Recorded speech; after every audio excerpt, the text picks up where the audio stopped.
শান্তি।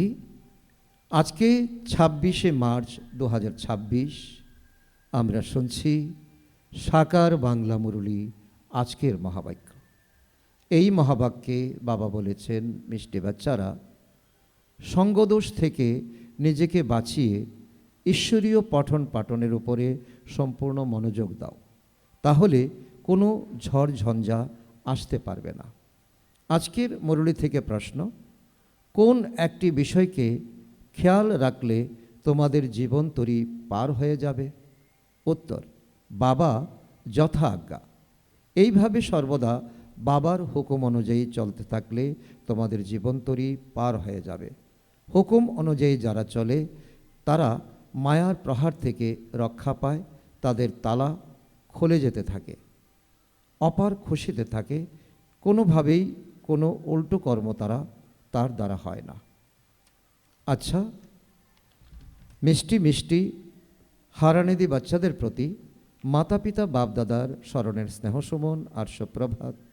আত্মাদের পিতা তার আত্মারূপী বাচ্চাদের জানাচ্ছেন নমস্কার। আমরা আত্মারূপী সন্তানরা আমাদের মাতা পিতা বাপদাদাকে জানাই স্মরণের স্নেহসুমন, সুপ্রভাত, নমস্কার। ধন্যবাদ বাবা, ধন্যবাদ। আজকের মুরলী থেকে ধারণার জন্য মুখ্যসার 1 নম্বর পয়েন্ট, বাবা টিচার সদ্গুরুর দ্বারা যে শিক্ষা প্রাপ্ত হয় তার উপরে চলতে হবে। মায়াকে দোষ না দিয়ে নিজের ঘাটতিগুলিকে যাচ করে সেগুলিকে বের করে দিতে হবে। নাম্বার 2, অহংকারকে ত্যাগ করে নিজের পড়াশোনাতে আনন্দে ডুবে থাকতে হবে।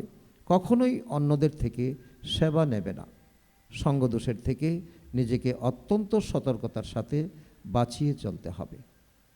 আজকে বাপ দাদার মধুর বরদান আমাদের বাচ্চাদের প্রতি, সংকল্পের ইশারার দ্বারা সমস্ত কারবার চালিয়ে সদা লাইটের তাজধারী ভাব। যে বাচ্চা সদা লাইট থাকে তার সংকল্প বা সময় কখনোই ব্যর্থ হয় না। সেই সংকল্পই ওঠে যা ঘটবে। যেমন বলার কারণে কথা স্পষ্ট হয়, তেমনি সংকল্পের দ্বারা সমস্ত কারবার চলতে থাকে। যখন এমন বিধি আপন করে নেবে তখন সাকার বতন সূক্ষ্ম বতন হয়ে যাবে। এর জন্য সাইলেন্সের শক্তি ধারণ করো আর লাইটের মুকুটধারী হয়ে থাকো। আজকের স্লোগান, এই শোকধাম থেকে নিজেদের পৃথক করে দাও, তাহলে কখনোই দুঃখের ঢেউ আসতে পারবে না। আচ্ছা, ওম শান্তি।